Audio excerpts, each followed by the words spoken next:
Welcome to Extremely Live. I am Micah Rock and Roll, and I am here with Hoff Matthews, viral comedian Hoff Matthews. How's that feel? Is that a good title? It feels great. I think it's accurate. Being viral has yet to have any material meaning as far as I can tell, but there are numbers. If you go to my pages, you will see numbers on them. Yeah, pretty good. I can't remember. So I host a video show that you showed a video in. I was trying to remember if I saw your reels before that, or if you started popping up in my algorithm after the show or whatever. But right around that time is when I started discovering your videos, and I quite enjoy them. Thank you. I worked in late night comedy for about 1 year. I was working for the Daily Show spin-off, The Opposition with Jordan Klepper, as an editor. Sure, I remember that. And I quite enjoy topical comedy. I like political comedy. We'll talk. Maybe we'll get into my experiences doing that. But I think you do a great job of making everyone in Washington look like an asshole, which is what that is my number one quality I appreciate in topical humor. Yeah, I mean, I don't know. We can get into it, but my thing is I try not to take the approach of being like an equal opportunity offender. Like I do generally go harder at people I like less. Right. But yeah, it helps that I just don't like most of them. So yeah, that's good. Not that limiting. I think that's healthy. Me personally, I like to encourage people to, don't like if if you're on the left, don't shrink your hatred for the Republicans. Just expand your hatred to cover all of them. That's where I'm at politically these days. And I mean, everybody has their biases. Everybody, even like, the people like I would say my preferred late night style topical humor is what do you call it? Weekend Update. I would say they do a pretty good job of writing political jokes and shitting on everybody, but obviously you can tell they hate Republicans more, but that's just the way it goes. You're always thinking of the worst slams for your worst enemies, although I mean, oh, sorry, I was gonna say I will say the other thing I like about your stuff is that it's on the whole silly too. Like it's not necessarily like a fuck you, it's just painting them as goofballs, which is also very fun. Right. Yeah, that's another thing that I try to do is like avoid just making it all a polemic, like having it be comedy and letting it have a point if that makes sense for a given material, but also, allowing myself to just like be silly without any sort of political agenda when that makes more sense. Yeah, the best example of that is, I would say, your cookie one, where you ask Trump if you can eat one cookie, and you clearly eat a bunch, and he gets real mad and says, "No, one, just one." Yes, that's fun.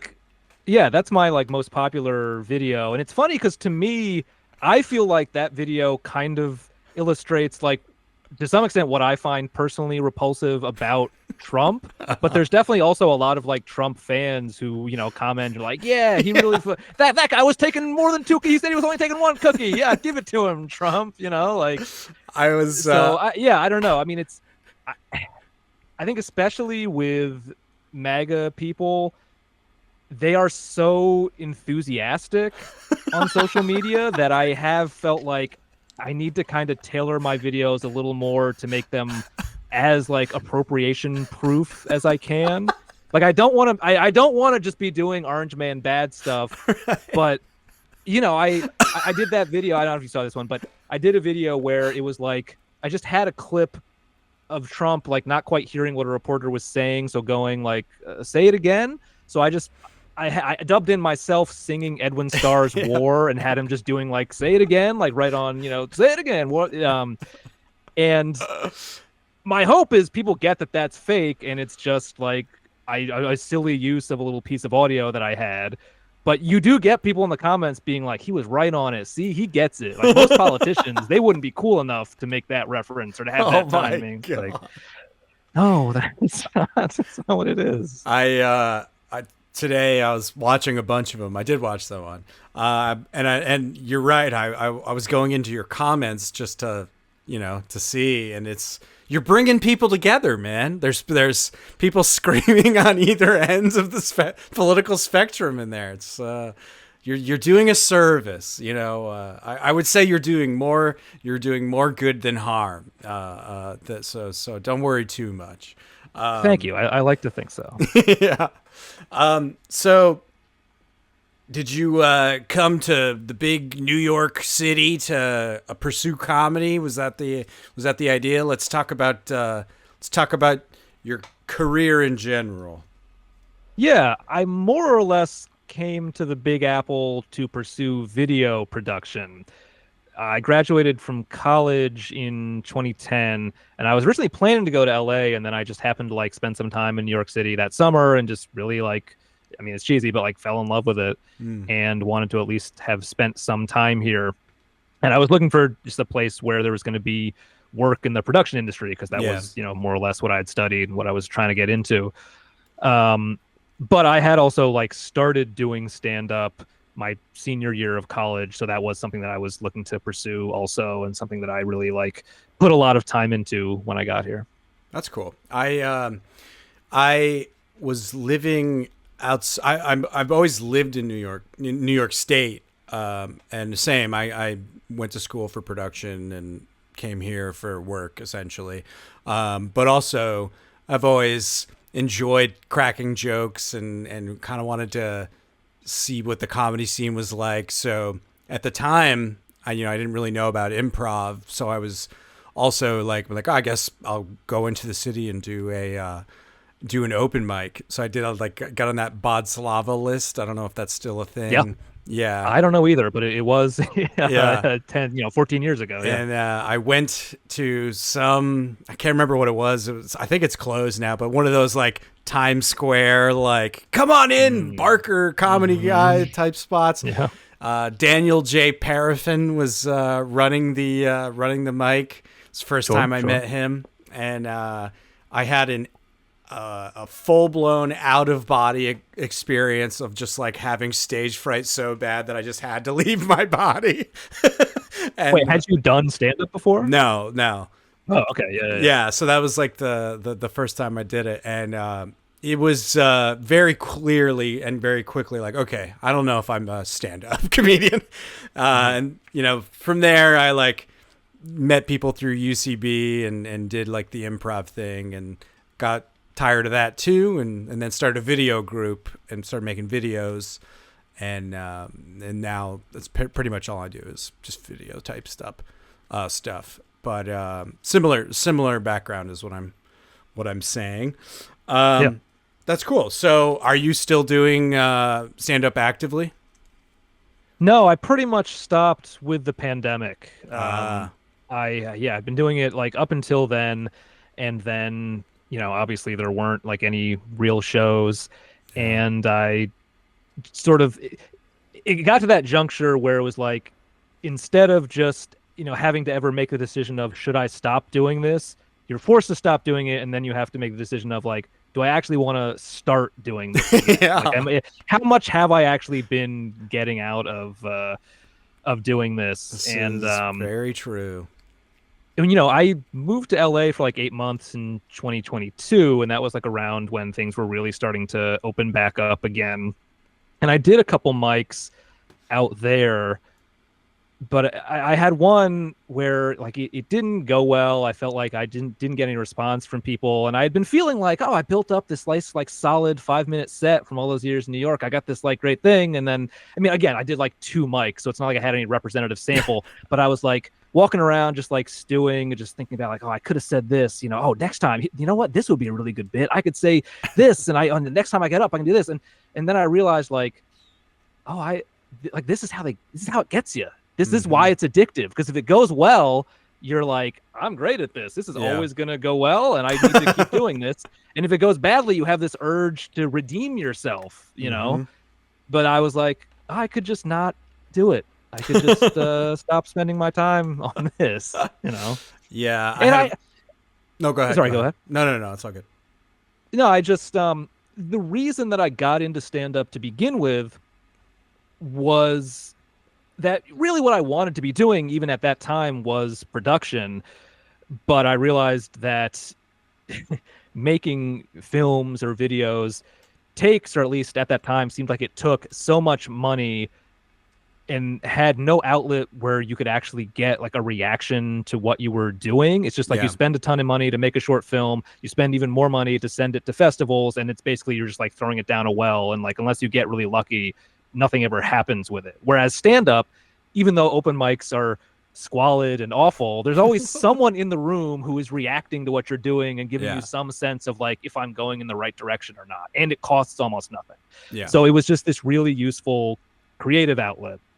But in recent years, I've had more of an opportunity, like you, I guess, to like go back more into the video production and into that field and be able to use more of a variety of techniques and stuff, which is kind of more what I'm interested in doing. Yeah, that's cool. I what was I gonna say? My mind just went blank. Damn it. I wiped your mind. Yeah, you did. As far as like, I guess the deciding whether to start again thing after the pandemic, I had the same exact experience of like, do I ever want to host a live show ever again? Whitley, my co-host for the video show, she pulled me back in. Otherwise, the answer would be definitely no. But yeah, that I think a lot of people had that kind of moment of like, maybe there's other things worth doing than this, just because it's a lot of work, and like you say, you don't necessarily see any kind of results anytime soon, if ever. It's Yeah. it sure does feel like, if gosh darn it, you do it one more time, you'll get your big break. But yeah, it's it's a slog in a lot of ways. Yeah. Made me a lot I of think friends. I'll say that doing comedy in New York gets you a fun group of people you can work with, which is good. Absolutely. I mean, I honestly like, I don't know what my 20s would have looked like without comedy, because I did move to New York without really having any like close friends there. There were like a few people I knew, and you know, some of them I ended up becoming closer friends with as time went on, but I was like Yeah. pretty lonely. I really didn't have much to do. I didn't have much money either. Yeah. And the open mic scene, again, as nightmarish as it is, meant that there was always like somewhere I could go and hang out and like do something and be among peers in a certain way. Maybe if I hadn't been doing that, I would have had more incentive to find some other more psychologically healthy social space. I don't know. But it did make a huge difference to me. Yeah, Zog Sports. You'd be a Zog Sports guy. That's true. Maybe. Yeah, maybe. I did remember the thing I was thinking about. It's the there was a time where I was like, oh, maybe I should be making short films. And yes, it's expensive. And for me, it was more the time consuming part. It was like, God damn, everything takes forever. But what really soured me on the whole process is the throwing $75, $100 away at a time on these basically scam film festivals. And that's part of why I've been doing a video show off and on for like, God, over a decade at this point. The initial one we did was called Red Hot Video Fun Time, very similar format to Club Video. And that was the idea, is literally just like, at least you have the control of getting a bunch of people in a room and showing your videos in front of an audience that is at least down to see them, and doesn't cost a fuck ton of money. So that was kind of born out of the frustration of like, where do you even like, I have had very bad luck getting any kind of social media following. So it's like even YouTube wasn't doing too great for us. We got real lucky that Tosh.0 reached out to us and wanted to show one of our sketches as if it was a user submitted or a viewer submitted video. And he like does some quip about how we're morons basically. And then but they posted our YouTube link on the Tosh.0 blog, and that was our big break. We got like 40,000 views, and we were like, holy shit, we were on TV! And then it was just like, that was it. Like, nothing ever came of it. And you know, year after year, you're like, okay, this is fun, but I think I need to spend my time doing something else. So very, very similar kind of feelings. But you, my friend... You've been popping off lately. You cracked the code here or something. I guess so. I mean, that's honestly like that was my intention. Like I am doing this fairly self-consciously, like trying to figure out what will work in terms of building a social media audience. Let's talk about that. Let's get into brass tacks. We'll get sure. Yeah. I mean, cool. So. In my mind, I have a sense of a very clear progression of how I got to what I'm doing currently, and it's a bit of a long story, but so I don't know. Either indulge me or tell me to fast forward at whatever part you.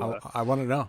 Yeah, we can take plenty of tangents off of it, I'm sure. But again, I had been in New York doing stand-up for years and doing a variety of other sort of oddball projects here and there. Like I did a blog about the writer Richard Price, where I like reviewed everything that he'd done. I did a web series that I put out in 2016, which was, you know, sort of a more of a use of my video production skills on the personal side that I had generally been doing at that time. And I also had this show called Hoff's Horror Fest, which was a combination horror movie screening series and comedy show, where originally I just showed a movie and had me and another stand-up like do a couple sets as an opening act. It's a very simple format. And then later on, I brought it back as more of a variety show where I would host and I would break up the movie with skits and sort of late night style bits related to what was in the film. That's cool. Yeah, it's been a lot of fun, and it's a show that we tend to sort of, you know, we shut it down and then we bring it back. So we'll almost certainly be doing some version of that when the Halloween season comes back around. But when the pandemic happened, that was a show that we had been doing live every month for a while. And we obviously couldn't do it in person anymore. So I converted it into a live stream. We took like public domain movies and we would do the show on Twitch or later on YouTube. And one of my co-producers, Andrea Lupalui, I believe you know. Yeah. He, for a while, even before the pandemic, had been sort of pushing us to do like video bits. Like early on when he joined the show, he had an idea for a bit where he was like, well, you know, we could do a thing where I, you know, like green screen us into this fake environment and, you know, we do whatever. I don't remember what the exact sketch was, but my reaction was basically, that sounds like a lot of work, but if you want to do it, go nuts. And he did, and ended up, you know, adding a lot to the show. And he kept doing stuff in that vein when we were locked down, and it became clear that this was a really useful format to have during the pandemic because everybody in the sketch could just film themselves separately without anybody needing to be in the same room, and then the editor could just combine everybody into this virtual space. So I started doing video sketches in that style outside of Horror Fest just to, like, you know, put them together and put online. And it was this, I mean, I was talking about, you know, the oddball projects that I did. And, you know, now in like 2020, I was doing these video sketches, and it's always kind of with an eye towards like, is any of this going to blow up on some level? And I don't mean that at all in a cynical way. It's never about like, I think this sucks, but maybe some hogs out there. Like it's all stuff that I like, but there's come get your slop, you fucking pigs. No, I have a lot of respect for my own work. But there are a lot of, you know, ideas that I could have fun pursuing. And I have always been interested in trying to figure out, like, among those ideas, which is sustainable, right? You know, which is going to like bring enough attention and resources that I can like keep doing it. So I had a lot of fun doing these, usually like 2 to 3 minute video sketches that were based around, compositing and various visual effects. And some of them did okay, but none of them really like popped. Partly because they took forever to do. I mean, I would spend like months on one video, and Dude, then yeah, totally. like it's 4 people retweet it, great, but and I'm proud of it, but it doesn't really do anything. Yeah. Hello, I'm Micah, creator of Extremely Live. If you're enjoying what you're watching, like the video, subscribe to the channel, and share it with a friend. Please, that would be amazing. Extremely Live is a podcast and a live stream that is value for value. If you're getting value out of what we're making, we ask that you send us some value in return by going to extremely.live/donate. We'll take anything. We appreciate everything. And with that, let's get back to the video. So then, in near the end of 2022, I got laid off from my job. I'd been doing branded content at Paramount Global. I'd been there for 5 years, and I got laid off. And which at first I didn't really think was that big of a deal, because I was like, oh, I have this great resume now. I have all this experience. I'm sure I'll just like snap something up. You're conversant in the production industry at this point. You probably know how that turned out. Yep. How long did it take? 6 months? A year?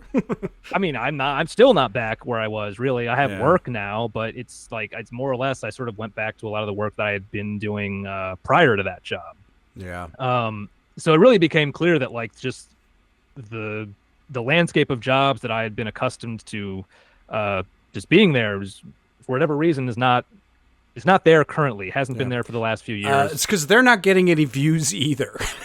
Yes. Yeah. Well, I mean, there's a lot of reasons, right? Right. It's the streaming sort of bubble bursting. I mean, I think part of it is, the advertisers have all been waiting on this recession that hasn't come yet, so they haven't been spending. Everybody wants to blame the strikes. It's not really the strikes, but those also didn't help matters in those terms. So anyway, I was just I had a chip on my shoulder professionally, feeling like I've been doing all this stuff. I have all these skills, and I can't, there's no place for me. Nobody wants me. No, I'm not, I'm not feeling validated right now. And there was a combination of like 3 things that I sort of encountered around the same time that kind of pushed me in a certain direction. One was I was talking to my therapist and, telling her about these video sketches that I had done and stuff. And she just sort of offhandedly mentioned like, there are people who they do this, online social media stuff, and they just like, they plug on it forever consistently, and eventually, it starts to build up, and it's hard to predict. And I also was listening to this like NPR Up First episode where they were talking about, for some reason, the explosion of influencers in the midst of like the 2008 financial crisis, like people who just couldn't find economic opportunities during that era, which is also when I graduated from college. Yep, me too. And just created these new sort of media forms out of necessity. And the other thing was, I was listening to Chapo Trap House, which you're probably familiar with, and one of the hosts on that, Matt Chrisman, was talking about, I think, people promoting like NFTs and that sort of thing, and saying like the one real insight these people have is that if you don't want to be just like ground into dust by capitalism, you need to not be dependent on an employer, because the entire goal of employers, especially now, is just to like eliminate the need for you, or the need to like treat you with any sort of respect or proper remuneration. So with all those things in my head, I was like, well, I wish it was 2010 again, and I could be, making video sketches for Funny or Die or College Humor, or this whole, landscape of been there, not comedy. worth it. I know, but I'm kidding. Yeah, no, I know, but it occurred to me like, oh, what am I talking about? Like, TikTok is like supposedly, at least, the hottest social media platform right now. That's all just funny little videos. It's just a different kind of funny little video. So if I go for quantity, not over quality, but with a different adjusted level of quality, and I'm posting consistently, and I'm not like depending on a huge hit from like this one thing I'm putting out every couple of months. That's a good way of thinking of it, actually. Yeah. Like then maybe eventually I can like gradually build something up. So I had this plan of, all right, I'm gonna basically try to put out 4 what I call mini sketches every week, like Monday through Thursday, 1 video a day. And, I can just like take a Saturday or a Sunday at the beginning of the month and just shoot a whole bunch of things in front of a green screen and then edit them over the course of the following month and just like keep putting stuff out consistently, keep coming up with like different characters, different ideas, different stuff, see what works, see what doesn't work as well, and just sort of like figure out what I'm doing that way. That's smart. You're getting real scientific with it. I like the experimentation and tracking. Yeah. That resonates for sure. Let's talk about how you find these clips, like, because you're not just doing political. You're not just grabbing last week's news clips and then inserting yourself into them. You're diving deep in that C-SPAN pool, baby. You're pulling Yes. VHS tapes out of the darkness. How does that whole thing work? Yeah, so basically for the recent footage that I use, I just go to like the C-SPAN homepage and look at what the latest clips from It's a the great executive website branch. for people who don't know. It's It very is. boring, but that is literally the only place there's actual information is the C-SPAN website. Yes, unlike Paramount Global, they haven't wiped their archives yet, so it's still it is a pretty good resource. Once to they have. do, we'll know that the empire is collapsing for sure. Yeah. Well, I hadn't really known this, but C-SPAN it's not like a government entity. No, yeah. It's a nonprofit, but it is like a private sort of institution that's like run by the cable industry. Yeah. Yeah. So, knock on wood about them deciding to save money by wiping all their archives someday. It We'll feels see. sort of like NPR to me. Feels similar. Yeah. Yeah. But so for older clips that I use, the system that I've been doing is every few weeks I go back and like look through. So I go to C-SPAN's search filter, set like a 2 week window that's like coming up a few weeks from whatever time it is that I'm looking, and then look through that window for every year on like a 5 year interval going back to like when their archives start. So like for next month, I try to be like about a month ahead. So around now, I would be looking at like the first 2 weeks of August from 1984, 1989, 1994, 1999, etc., up to the present day, and checking See, news you hear all conferences. this hard work he's doing for you, folks. It is a lot of hard work. It is. It is. I deserve to be a capitalist putting my boot on other people's necks because of the work that I have put in. But yeah, I'm checking news conferences. I'm checking, congressional news conferences. I'm checking particular people, Biden especially, because he's been there pretty much that whole time. So there's Yeah. tons of footage God, of him, that's but also insane. like whatever president was in office at that time. Bernie Sanders also has been around a lot. I look for him. And I come up with a list just of links to, C-SPAN videos that could be useful. And then every day I go into that list and like look at the videos for a particular day and just like skip through, like skipping the 10 seconds ahead just to like catch the beginnings of answers for the most part to see if there's anything that seems like it might be usable. Jesus, that's an actual that sounds like hours upon hours of work. I mean, every day to look through stuff, it's, I don't know, maybe a half hour, depends on Okay. how many videos I'm going through. So it's, That's it's not, terrible. yeah, it's not too bad. Obviously, the actual like creation of the videos then takes more time, but I assume you're doing this because you discovered that those types of videos work best for you. I would I'm guessing. yeah, I had been doing a lot of different kinds of mini sketches. Most of them were just like me in some sort of silly costume in front of the green screen. But I also started editing myself into movies and TV shows. And eventually, I'm sure you remember when Mitch McConnell had a couple of incidents where he just like froze up at the Yeah, podium. So when the first one of those happened, I just did a quick like edit of that and it did really well. It got like tons of views. I wasn't totally happy with it because the comments were almost all just people talking about how much they hit Mitch McConnell, or how we need term limits or whatever. Very few people saying the guy who made this video is really funny. What a clever joke. But I realized, like, oh yeah, like politicians that people know, that grabs people's attention. So if I can take that material and do something a little more creative and interesting with it, then maybe that'll get me somewhere. Gotcha. That's cool. That's so funny. It's just such a weird a thing you've stumbled upon here.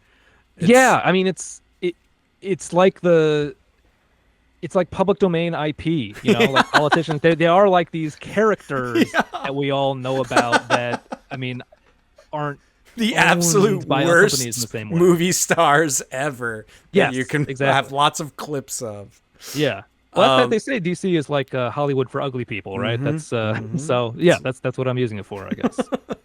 The video you made for Club Video, I immediately just started laughing because you rather than like physically go to like a restaurant for a date scene, you green screened the scene, and that alone was enough for me. I'm like, I just think that's hilarious.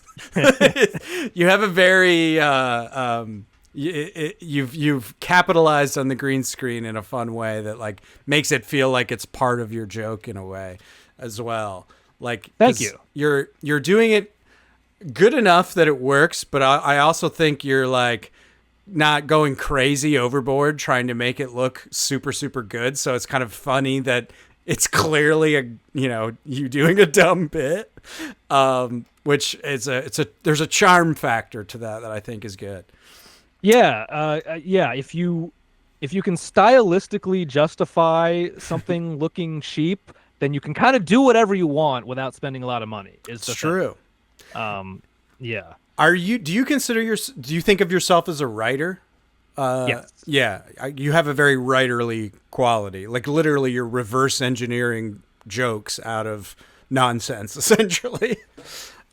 Which feels like a very clear writing exercise. That's cool. I will say doing that is, at least in a sense, a lot easier than coming up with ideas from scratch. When I was doing a lot of like non-press conference videos, I would often have to like set an hour aside and just sit down and like come up with what characters am I going to do, or what are some new ideas for this character I did already.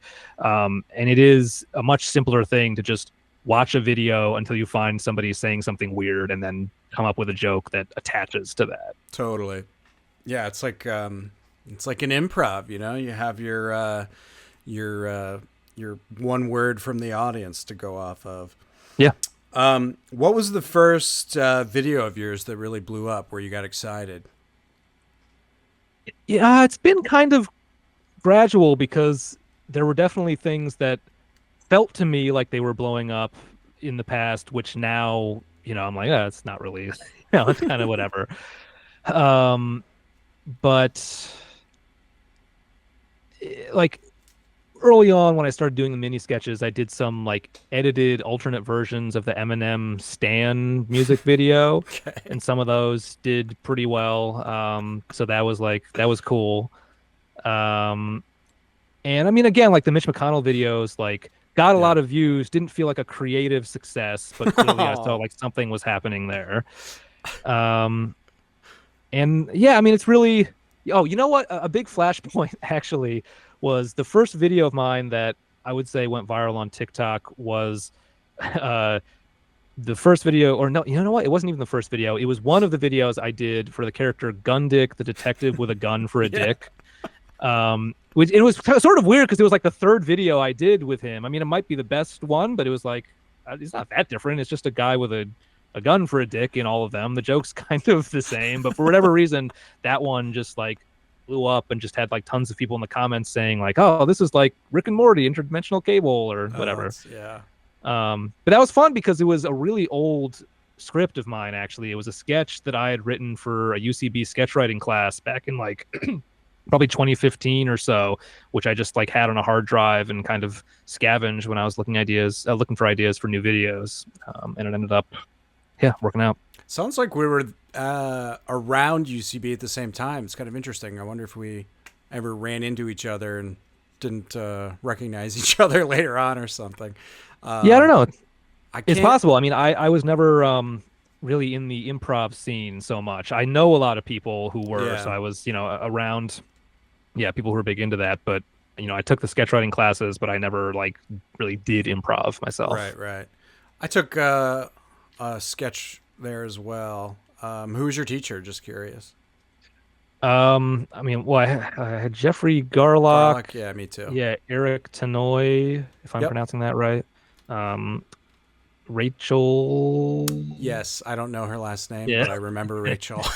yeah, those are the people I had. That's cool. So you went through the whole thing. Sounds like. Yeah, Nice. I went through the whole thing. I did one application for writing on a Lloyd team, uh, and then that was it. Yeah, yeah, very similar on the improv side, where it's like, okay, I see the vibe of the people who are succeeding here, and I'm unfortunately not that vibe, and that will be my cue to work a little harder on my own stuff. And I'm glad I did because it turned into the like video shows that were quite good and fun and got me to make stuff that actually went some places, which was cool. Yeah, and Um, I do want to take the opportunity to say, like, the kinds of shows that you put on are such a great resource to have like something where, as a video creator, not only can you see people and hear people actually reacting to what you've done, which you don't get online, yeah. at least not in the same way, but also like hang out with people who are working in a similar vein and meet people. It's so much fun. Cool. Yeah, it's good. It's a good trick. Anybody who wants to make videos, uh, get a bunch of people together to instead of doing like a short film screening of just your own thing. The more people you get involved showing Mm, stuff, the more people will be there to react. And outside of your friend circle, like you'll get a genuine reaction. yeah. It's just including people is a good hack. I mean, obviously you probably can't do that if you're trying to show like a half hour short or something. Maybe that's a little harder to do, but yeah, including as many people possible in a screening, like a premiere, is a good way to have a built-in audience of the people who made stuff plus five of their friends. Mhm. It's a good little trick. Anybody can steal. You're welcome to it. I do also, since we were talking about sketch writing classes, I should note when I was in LA, I took a sketch writing class at the Pack Theater with Eric Moneypenny, who sort of also helped get me thinking in terms of like, what sort of subject matter are people going to react to? How can I be sort of strategic about that? So, want to Yeah, give a little credit there as well. cool. So you're clearly thinking of things. You're not being precious. You're like they're your ideas, and I assume they're things you enjoy making. But it's like you're also looking for a return on your investment, and if you don't see one, that like the things kind of fade away, and you just keep going and follow that sweet adrenaline rush of views. Basically, yeah. I mean, what else? That's the point of those websites. Like, what's your experience Instagram versus TikTok? I'm just curious. I enjoy. I'm on Instagram more, but I enjoy watching TikTok videos more. But I don't do it Mhm. as often for some reason. But I'm just curious, like views wise, reaction wise, is there a different? Do things hit differently on the platforms? Is it kind of similar each places? I'm just curious. Yeah, they're different. I think on TikTok, you tend to see more big pops. Like they're very rare, but they do happen somewhat more than on Instagram. The nice thing about Instagram is that you do, I think, build more of an actual following there. Like Interesting. TikTok, it really feels like even if you have followers, it's just the algorithm determining whether or not anybody That's actually very sees what true. you're doing. Yeah. Whereas Instagram, like the combination of reels plus like actually the feed and your stories and everything, it feels like you can actually have people who want to see your stuff and will actually see it consistently. Gotcha. My buddy is a very funny guy, and he's like crushing it on TikTok as he insults mailboxes. He just goes up to a mailbox and talks shit about it. That's a good And, hook. Yeah. yeah, and like it's just funny. Like it blew up so hard that now he's like, I just have to shit on mailboxes all the time now. Yeah. Like you follow that like do you feel like you're being like tugged against your will towards something, or do you feel good about it? Like, is there any kind of like remorse or anything like that? I'm just curious. There is remorse, not because I'm doing the press conference videos, which I like and I enjoy doing, and I think, They I are like to think they're genuinely funny as well, Thank by you, the way. thank you. Yeah, like I do feel remorse that I haven't been doing more different stuff in addition to that, because I started out doing this mix of all these different ideas, and now it really is like just that one format. And the reason for that partly is that around the time those things started popping off, I also got more like actual paid work that I had to attend to. I couldn't just be living in my, unemployment haze completely. So I just haven't had as much time to like work on stuff as I would like to. So I keep thinking like when I have a little more time in my hands, I'm gonna like sit down and like come up with some new ideas and like do some stuff that's not in the press conference vein and everything. yeah. I just haven't really had the opportunity to do it. Gotcha. Yeah, it's probably it's probably a good thing to just I feel like we all probably feel like, oh, I've been doing this shit forever, but even still, like I feel like comedy careers, it takes forever and ever and ever for something to really pop off. So it would make sense to me that you would kind of just build that following of people who know you for that one thing, and then eventually you drop the next big project or whatever, and hopefully they come along for the ride, I guess. That seems like a smart way of doing things. Yeah. And that is kind of like, that's sort of a nice thing about comedy in the sense that you kind of can do it forever. Like if you're, an actor or, a singer or something, I think there's probably more of a sense of like, if this doesn't happen for me by a certain age, like it's not happening, you know? And in comedy, like you could just be a funny old guy or whatever. Totally. Like, people are cool with that. Yeah, it's funny. Like you're talking about, like, oh, if it doesn't happen, I'm screwed or whatever by a certain date or whatever. I kind of get that feeling, but also I just like making stuff. Like I'm gonna do it anyway. I'm not like I'm kind of like all over the place personally. Like I literally just made a comic book. I've always wanted to make a video game. Like I like making things, and I try to make it at least sort of all feed into the same thing, or like I'm collecting skills basically. But yeah, I'm just thinking a lot about that, of like, I'm doing this because I enjoy doing it, essentially. You know what I mean? Like it doesn't necessarily need to be the way I make money or whatever. I mean, obviously that'd be awesome. Yeah. That would not turn it down. But yeah. I went the route of like, oh, I'm working in media and comedy. I'm so excited. And then you're like, I'm spending all my time making someone else's comedy. Yeah. And it's it was during the Trump era, and so comedy was less about being funny and more about how do we destroy Donald J. Trump and just paper over any problems with the Democratic Party. And everyone was just getting paid a fuck ton of money to do that. And like, it was just like a very kind of a soul crushing experience at least for me. No, I've heard that from other people. Working in late night. Yeah. Yeah. That Which time. is like, to me, the stuff you're making, those are the opportunities that I think I could see coming down the line for you. Like I could easily see you getting hired to write topical jokes, basically.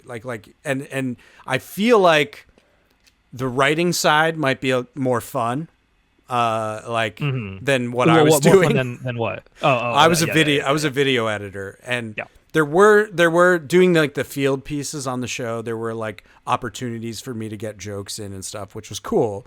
And but it's like, yeah, if you're not the one calling the shots, it's just another job. It doesn't matter that it's comedy, like, basically.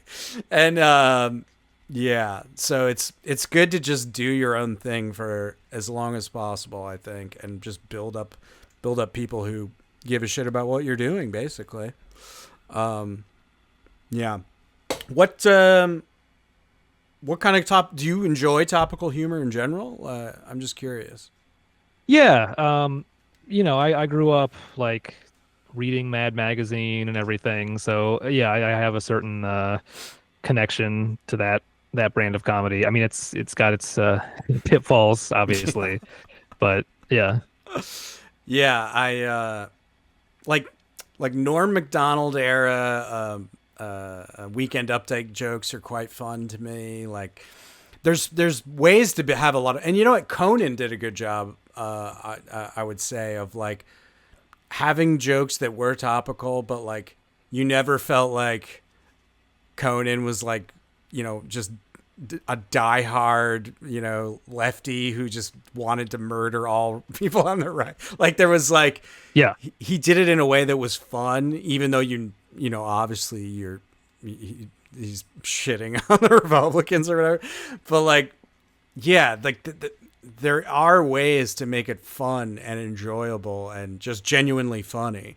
And that is a breath of fresh air seeing your stuff, because it definitely falls in that camp, which I appreciate, because not a lot of people are trying to be funny while talking about topical stuff.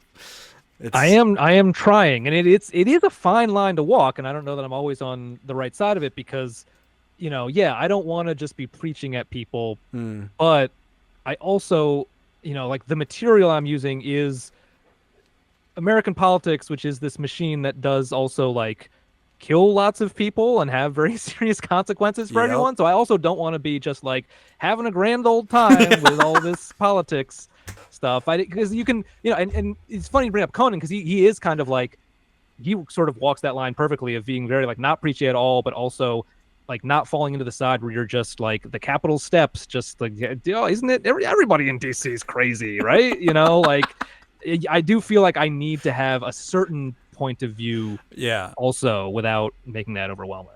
That's true. This is a sticker I made. This was my idea as a topical. Yeah, hell yeah, nice.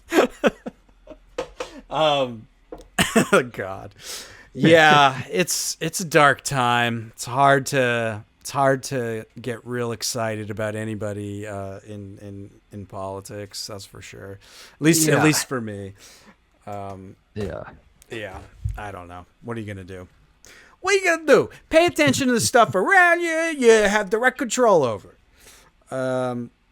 Folks, you gotta be kind. You gotta be kind. Hey, treat your neighbor well, huh? Yeah, I don't know. I'm like always like my reaction to just like the state of the world is always like, can I afford 9 acres to grow a garden on, and I'll set up a yurt, and I can just be away from everybody. God, where did you grow up? Where were you born, or like as a kid? Where were you living? Connecticcut. Okay, cool. Nice. My buddy is from Connecticut. How was that? Was it a good vibe? Did you feel like you could be stretch your comedy wings there? Yeah, it was fine. I mean, I was in a suburb. I read a book about it once, about my hometown, that described the east side of it that I lived in as having a Rip Van Winkle quality, which I think it does have that sort of charm in some parts. It certainly was not a huge like creative hub, but I had camcorders. I had friends who would indulge me and put on monster masks to act in the videos and stuff. So yeah, I was able to do what I needed to do. That's very similar. My aunt bought us a camcorder for Christmas, and same. I was just making videos nonstop, and kind of twisting friends' arms to make things, and that's ultimately also why I left. It was like, you got to find the people who really want to do it. And New York City seemed like the nearest place that things were actually happening, basically. Yeah. Glad I did. Met a lot of good people. Now, even in high school, that was kind of how I ended up in like the friend group that I was in for 4 years. Was like at the end of middle school, I was like doing this class project where we had to like do something about the solar system or whatever, and I just mentioned like, oh, like I make videos, like we could make a movie if we want, and then we did that, and then we just ended up hanging out and like making like sequels to that outside of school and doing other videos and stuff. And so yeah, it really the social aspect of creative endeavors can't be overstated. Yeah, it's very good if you're in the middle of nowhere and itching to make things. It's definitely a worthwhile move to get around people who like to do stuff. Your comedic intelligence grows by volumes much faster than if you're just the funny guy in your hometown. That's the Brian Eno thing of the scenius, right? The idea that like you have these big creative breakthroughs that come out of like a community rather than one guy or whatever. That's cool. I've never heard that.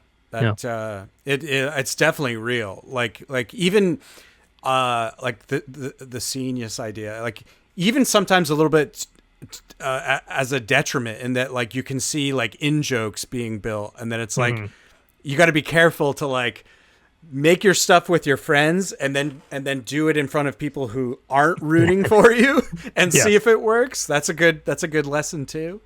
And that's where like putting on a big show that involves people you've never met before being there and showing things, that's a helpful way of getting fresh eyes on your work. Yeah. And I mean, there is something really valuable about the, TikTok Reels functionality of just like showing shit to random people and seeing what works. Like it can be very frustrating, but it is very nice to know that there's people seeing what you're doing who aren't just like, you're a friend of a friend or your aunt or whatever. Yeah, this is true. Not that I have anything against, my aunts, just to be clear. This guy's an ant hater over here. If any of my aunts are listening, thank you for the follow. Love you. That's my title on YouTube. Hoff Matthews hates ants. That's also a good bit, honestly. That's a good hook for an account. God, I was scared I was going to do that. I called you Matt Hoffman. Do people do that? Do the people fuck that up a lot? Yeah, I mean that's my actual name. So don't tell anybody. It's secret. Gotcha. But Hoff Matthews is much more Googleable. But yes, every time I have to introduce myself to somebody, they're always like, Hoff? I'm Mike. So it's sort of in the sphere of normal-ish names people have heard of, but literally everyone calls me Michael, and I rarely correct them because it's like, if we're not going to see each other more than 2 times, you can think I'm a Michael. It's fine. Yeah. And then I made up a absolutely ridiculous last name as well for no other reason than I thought it was dumb and fun. It is. There's a comic cartoonist I really like. His name's Tony Millionaire. Have you ever heard of this guy? I don't think so. He's very funny. You can look him up on Instagram if you're curious, but he was the inspiration. I'm like, Tony Millionaire is such a funny, like, stupid name. I'm like, I gotta have one. I gotta have a name that is like so dumb like that. Yeah, that's another fun tip, folks. Stage names, good fun. All kinds of fun stuff. So the actor Fisher Stevens, he got to his name the same way. He was Stephen Fisher. He just flipped it. No shit. Yeah. That's great. Fisher Stevens. I loved him in Early Edition. Did you ever watch Early Edition? I did not. This was I think it was an NBC show about a guy who, it's the coach from Friday Night Lights is the star. I can never remember his name. Kyle Chandler. Yes, Kyle Chandler. And then his best friend is Fisher Stevens. And he receives tomorrow's newspaper today.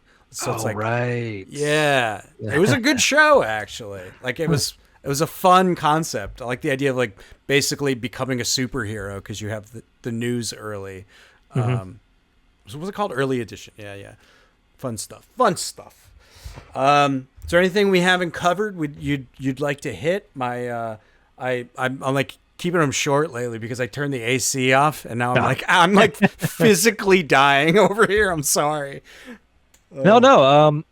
Yeah, I don't know. The video that you were talking about that I did at Club Video a while ago is really, I haven't put it out online yet. So if people weren't at that show or weren't in it, they haven't seen it. But it's not a press conference thing. It's just sort of like a couple of short scenes that, as we said, are all like created through green screening and these fake environments and stuff. And that is really like the style that I would love to sort of push further into and do more with and kind of expand, because I feel like there's so much that you can do with it without needing like a big corporate budget or anything. Do you know the movie Hundreds of Beavers? I've been seeing it advertised a lot. I know that it's like a super indie kind of put together thing. Yeah, and it's sort of in that vein. A lot of green screening, a lot of just like After Effects kind of techniques, just an independent production from Wisconsin. And it's like super funny and really like unlike anything else that I've seen. So I'll have to check that out. Yeah. That is one thing I am kind of blown away by. I know earlier we were both kind of like, ugh, it's a lot of work to make shit. Ugh, it takes forever, blah, blah, blah. But I'm kind of shocked that there aren't more like, I guess, feature films. I'm shocked that there aren't more like super independently made feature films. And maybe there are, and it's hard to find stuff because it is genuinely hard to find things that don't have an advertising budget essentially. But it does make me a little bit sad that we're not seeing like some crazy renaissance of super indie experimental people making just cool stuff we can get excited about in the movie space. There's a ton of people making independent video games that are very, very cool and exciting. There's a lot of people making independent comic books that are very cool and exciting. But yeah, the video side of things, maybe it's just because it takes a long time to make and you gotta you're spending money somewhere, like even if it's just, paying for gas to get to your locations or whatever, like it just costs money to make most video stuff. Possibly that's why. But it does make me a little sad that there's not like, 10 of that Beaver movie that have been coming out over the last few years or something. Like that's the first thing I've heard of in a long time that is a truly independent like feature film.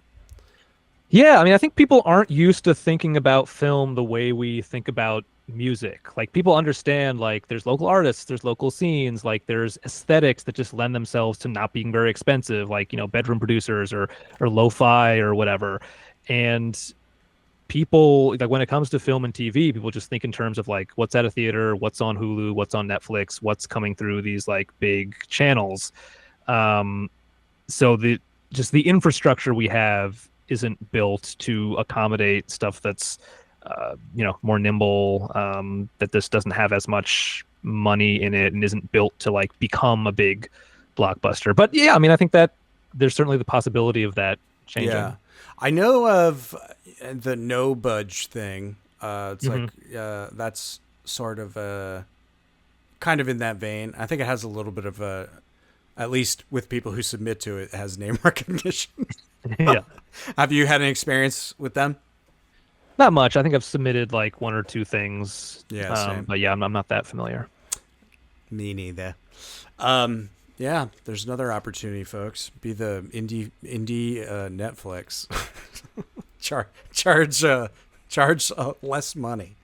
Well, part of the problem is we don't have not that we don't have, but we have much less of an indie press than we might otherwise if the journalism landscape hadn't gotten decimated over the last couple decades. I think that's what's so weird to me is like there's all these like it feels like it's like every like genre of thing we're talking about, it's just wide open for stuff to emerge, like even like something that is a magazine or online, blog or whatever, that is like independent journalism or independent like cultural criticism or something. Like there's got to be some amount of demand for that. Why doesn't anything exist? It's bizarre to me.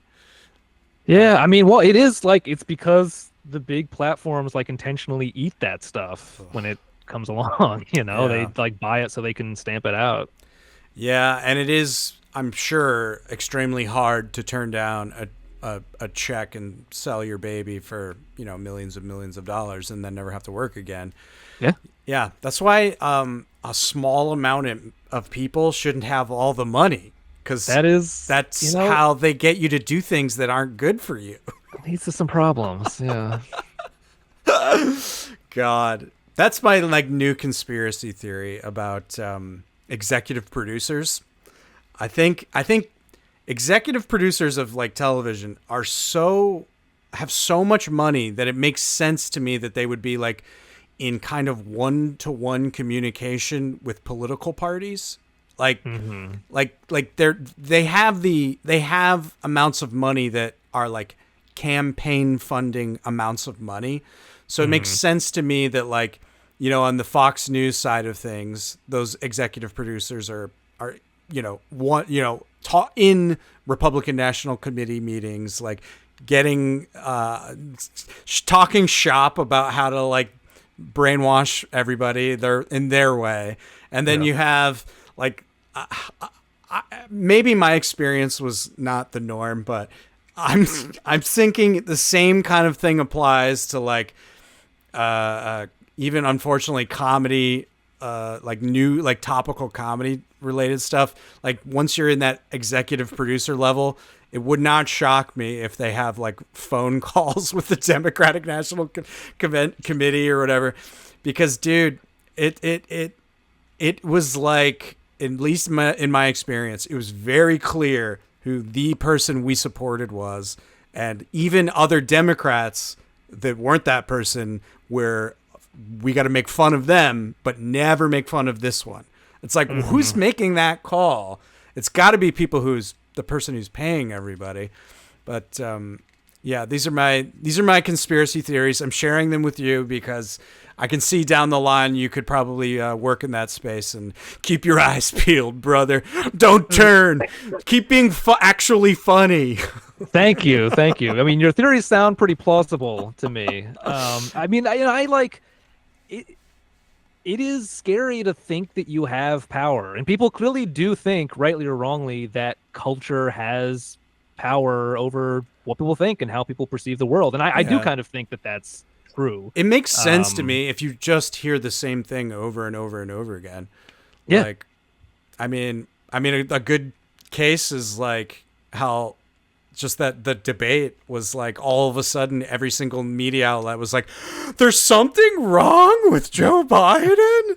It's like everybody was seeing the clips just because you weren't playing them. Like it was, I mean, I don't know, maybe we don't agree on this or whatever, but like I'm also very down on media in general, of just like very, like it feels like everything is a kind of a controlled, hardcore narrative, and I do think that has power. If that's all you hear over and over and over again is one take over and over, like Donald Trump is a stable genius. Yeah, he's a stable genius. Everything he does is awesome. He's gonna fix everything. Like that's all the right is hearing. And then I guess, all we've been hearing is like, don't worry, behind the scenes, Biden is kicking ass. Like, yeah, that clip of him is deceptively edited, and he's snowboarding right now, and he's so good at everything. It's like, what the fuck? And then after that debate, it's like complete flip, every single one. Media's evil. That's my message. I mean, people, obviously there's any number of problems with social media, but I do feel like it really did make a difference to have a space where just like anybody without any particular position of power can just be there and like say whatever they want and build an audience. And I feel like that did kind of create a certain political consciousness in America that we didn't really have before. Yeah. I do agree. It is. I mean, obviously, there's lots of fucked up things about social media, but yeah, totally. Like it allows for a space for someone like you to like talk about politics in a way that you think is fun and interesting, that definitely doesn't line up with, the modern topical humor world on actual broadcast television. Like, I guarantee you'd be hearing a lot of, that's funny, but let's focus on shitting on Trump a little more, huh? Like, like that would be the vibe. Yeah, that is so depressing. I know, because it's like, God, they're just how do you have like how do you keep your team good if you can only pretend they're good when they're bad? Like that doesn't make any sense to me. Because I definitely feel like there's a lack of like anybody who's genuinely trying to do something of value outside of enriching themselves. Like I don't know. This is not where I was expecting to go with this interview. I'm sorry. I'm like laying my depressed ravings on you, and I you knew we'd be apologize. talking about American politics. You didn't expect it to get depressing. Yeah, exactly. Fuck. Well, here's what I do know. Neither of us are going to solve it here in this interview. So why don't we leave it there, and I'll hit you up in the future. We'll check in. We'll see how things are going. And we'll take it from there. Keep your fingers crossed, folks. Maybe a miracle will happen, and America will just crush it and like stop blowing people up. Like, it would be so cool. God. Yeah, fingers crossed. All right, dude. Well, thanks for taking the time to talk, and we'll talk again soon. Thanks so much for having me on.